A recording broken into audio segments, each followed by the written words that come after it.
سڵاو هاوڕێیان بەخێر بینەوە بۆ ڤیدیۆکی تازە. تەمان عادەتەکە ئێستا زۆربەی شەریکاتەکان تەطبیقی دەکەن، ئەویش ئەوەیە کە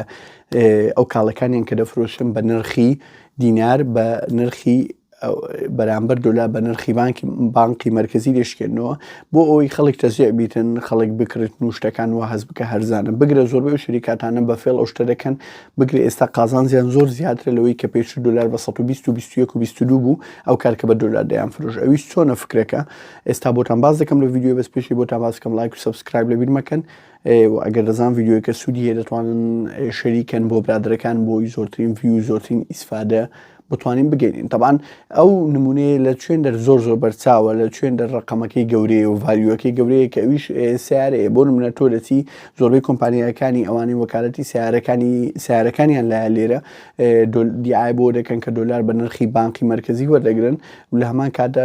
سیارەکە هەرزان دەبێتن. ڕاستە سیارەکە هەرزان دەبێتن کە بۆ لەبەرەوەی بە نرخی بانکی مرکزی دۆلار دەشکێنەوە، بەس لە ئەسڵ و ئەساسدا ئەو سیارە نرخی زیاد کرایە. ئەگەر تۆ پێش ئەوەی دۆلار بێتە 150 و ئەو شتانە، پێش ئەوەی کاتی کە دۆلار نرخی 430 بوو لە 20ەکان بوو، ئەو کات ئەگەر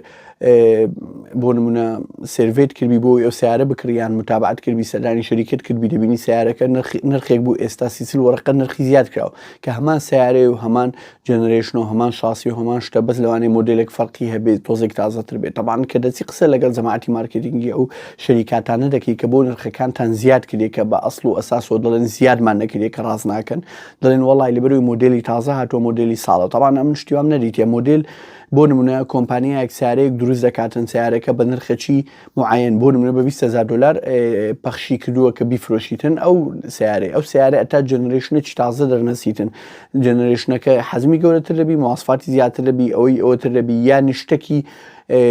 عالمی ڕووداوەکو کۆڕۆنا ئەو شتانە کە نرخەکە زۆر زیاد بکری لەبەر هەندێک سەبەب ئەو کە نرخی سیارە زیاد دەکرێت. مستحیلە سیارێک لە 2023 جەنەرێشنێکی تازەی دەرچووبی 2024 مۆدێلەکە دەربچیتن 2000-3000 دلار نرخی زیاد کرابی. ئێستا لەبەرەوەی ئەوان حەزەتی وانە سیارەیە 4000 دلار نرخی چوتەسەی لەبەرەوەی مۆدێلی تازاتوە. ئەگەر بۆ حسابەبی دوای 15 ساڵتر ئەو سیارەیە سعری دەگاتە سعری جی کلاس. ئەگەر تۆ هەموو ساڵێ 10 وەرەقەی ئەوە 40 وەرەقەی زیاد کە 50 وەرەقەی زیاد کە ئەو دەکات 5 دەفتەر لە کۆتایی ئەو 10 ساڵە. ئیتر ئەوە چ فێڵەکەەوە چه حەزت چ مارکتینگەکە و شەریکاتانە بەکاری دێنن بۆی بتوانن نرخی ئەوەی ئەو سیارانە زیاد بکەن. مانە ئەو فێڵە لە شەریکاتی سیارە زۆر بەرچاوە لەبەرەوەی ئەو ڤالیوەیە تو پێی دەدەی بۆ سیارێک دەکری بە 2 دەفتەر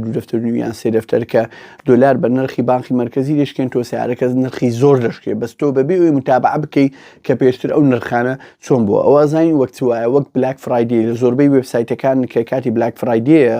زۆربەی لاپتۆپ ئەوانە کە دەرچیتنیان ئەو شتانە نرخەکەی زۆر هەرزان کرا بە حساب زۆر هەرزانە 140 دیسکاونتی لەسرە. بەس ئەگەر متابعە بکەی پێش بلاک فرایدێ بە 2 هەفتە 3 هەفتە هەر ئەو نرخە بووە، بەستیان کردیە چەند ڕۆژێک پێش بلاک فرایدی سیارەکانیان فڕاندیە یەکسەر ئەوە دیسکاونتێکی 130 لێدایە بۆی هەز بکەی زۆر هەرزان بووە. زۆربەی شەریکاتەکانی سیارە ئەو سیستەمە تەطبیق دەکەن و بگرە و شەریکاتانی کە دیعای بۆ دەکەن کە دینار بە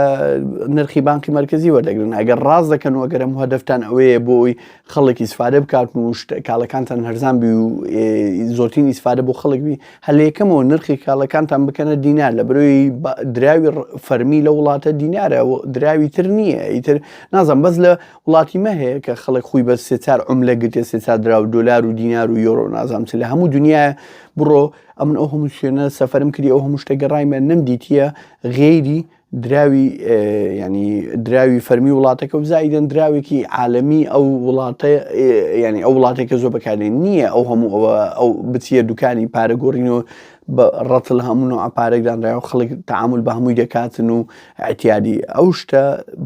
بە تەواوەتی غەڵەتە. لەبەرەوەی ئەتوو سوڵتە و دەسەڵات و هەموو هێز و توانایە کرد بەسەر دراوی فەرمی وڵاتی خۆت هەیە. لەبەرەوەی لەناو بانکی مرکزی ئەتوو بڕیار دەدەیت چەند پارە بخرێتە بازار، چەند پارە تەبع بکرێت مقابل ئەو پارەیە، چەند زێر هەیە، چەند احتیاتی پارەت مقابلی زێر و ئەو سەنەداتی ئەوەی مالی هەیە. بەس ئەتوو پارەی تر دراوەکی تر وەکو لیرە یان وەکو دۆلار ئەوە تو هیچ دەسەڵاتێک نییە بەس ئەو پارێکە بتوێت دۆلاری بە قۆتکەی یان بتوێت بەهێزیکەی یان بەهێزیکێ بەرامبەر دراوی خۆری. ترەوە عقلێتە لە زۆربەی تاجرەکان لای خۆمان هەیە. هیوادارم دوای سەری ساڵکە ئەو دەنگۆیان هەیە کە نرخی دۆلاردا ڕەبەزی نرخی دینار هەڵدەسێتن، ئیتر بە شەقیش بێ خەڵک فێر بی کە هەموو شتێک دەبی بە دینار تعامل بکاتن ئیتر ئەو مۆدەری نەما شتە بۆندە وەڕقەیە بۆندە دەفتەرەیان ئەوێ ئێستاژ دەچێ منطقەی سناعی دەچێت زۆربەی ئەو جیانە دەپرسی وەڵا بەوەندە دۆلارەی بوو بە دۆلارەکە کە توشتت بە دۆلار کرێم چ لێ بکەم ئەو دۆلاری تەحویل کە بە دینا بڵێ بەوەندەی تەکلیفەکە ئیتر بە خۆشیبی بە ناخۆشیبی دەبی ئەو عەقلێتە ئەو سیستەمە ئەو تەفکیرە بەتەواتی بگۆڕێت چکە ئەوە لە مەسلحەتی هاوڵاتیە نەک ئەوەی 50 عملە و 50 شت هەبی لەبەرەوەی بانقی مرکزی ئەوە لە ساڵێک زیاترە ناتوانانی نرخی دۆلار کۆنتترۆل بکاتن یان نرخی دینار کۆنتترۆل بک بە شێوەیە کە ئێستا هەیە و ئەو شتانێککە پێم وتی کە ئەو شەریکاتان دەکەن ئێستا شەریکاتی تەکنۆلۆژی و شەریکاتی کارەبایات و ئەوانەی موادی کارەبای دەفرۆشن ئەوانیش ئەو شتە دەکەن دۆلار بە نرخی بانقی مرکزی وەردەگرن بەس تاکید بە سعرەکانیان هەموو زیادکردە پێشەوەی ئەوە بیتن بگرێ ئەگەر قازان زیان کەمتر نەبی لە سازاران زیاتریشە بۆ برە ڤیددیوە بە خێرایی وتم هەندێک شتە بوو بۆتان باز بکەم